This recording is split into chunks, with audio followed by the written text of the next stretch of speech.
পশ্চিমবঙ্গকে old age home বানানো নয়,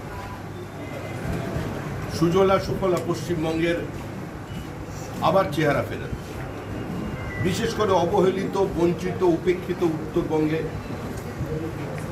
উন্নয়নের স্পর্শ দেবার বার্তা নিয়ে আগামীকাল রাসলীলা ময়দানে দুপুর 2টোর সময় উপস্থিত থাকবেন পৃথিবীর জনপ্রিয়তম রাজনৈতিক ব্যক্তিত্ব তথা ভারতের প্রধানমন্ত্রী নরেন্দ্র মোদী। গঙ্গোত্রী থেকে গঙ্গাসাগর পর্যন্ত বিজেপির সরকার, ডাবল ইঞ্জিন সরকার। শ্যামাপ্রসাদের মাটিতে শ্যামাপ্রসাদের সরকার তৈরি হতে চলেছে, আর সেই উপলক্ষেই কুচবিহারবাসীকে আমরা আজকে সংবাদ মাধ্যমের মধ্য দিয়ে আহ্বান জানাচ্ছি প্রধানমন্ত্রীর এই সভায় সামিল হওয়ার জন্য। 2011 সালে এই উত্তরবঙ্গের মানুষ দুহাত তুলে আশীর্বাদ করেছিলেন মমতা বন্দ্যোপাধ্যায়। তৃণমূলের প্রতিশ্রুতি ছিল একটাই, রেস্টোরেশন অফ ডেমোক্রেসি, গণতন্ত্রের পুনঃপ্রতিষ্ঠা। বঞ্চিত অবহেলিত উত্তরবঙ্গের জন্য তৃণমূল কংগ্রেস নতুন প্যাকেজ নিয়ে আসবে। তৈরি হয়েছিল উত্তরকন্যা। প্রতিশ্রুতি ছিল উত্তরবঙ্গের কোনো মানুষকে কষ্ট করে কলকাতার রাইটার্সে যেতে হবে না, নবান্নে যেতে হবে না। সচিবরা পালা করে, মন্ত্রীরা একদম নিয়ম মাফিক প্রতি সপ্তাহে একদিন করে উত্তরকন্যায় বসবেন। উত্তরবঙ্গের জন্য বাজেটারি অ্যালোকেশন যা হয়েছে আজ পর্যন্ত, একবারই সর্বাধিক টাকা খরচা হয়েছে 41%।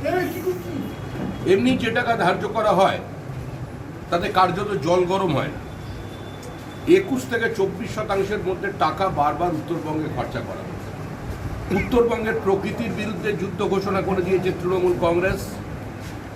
ছোট ছোট সরু নদী থেকে, খরস্রোতা নদী থেকে ইলিগাল স্যান্ড মাইনিং আর বোল্ডার তুলে নেবার কারণে নদী তার গতিবিধি পরিবর্তন করেছে।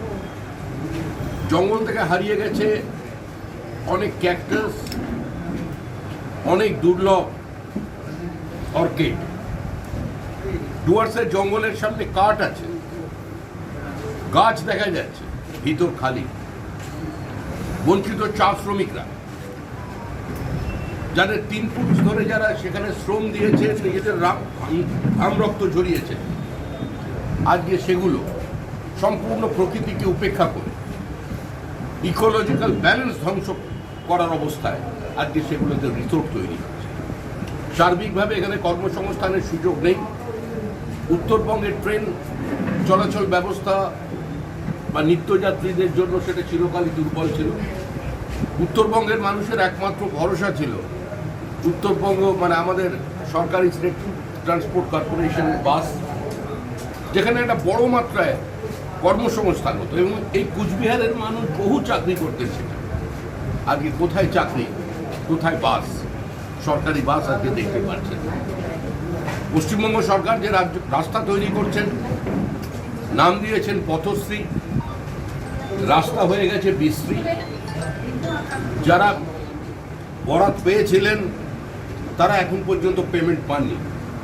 যারা স্টোন চিপ দিয়েছিলেন, বিটুমিন দিয়েছিলেন, তারাও পর্যন্ত পেমেন্ট পাননি। সার্বিকভাবে সমস্ত ব্যবসায়িক প্রতিষ্ঠান একটা চরম অর্থনৈতিক বান্ধবদের মধ্যে চলে গেছে।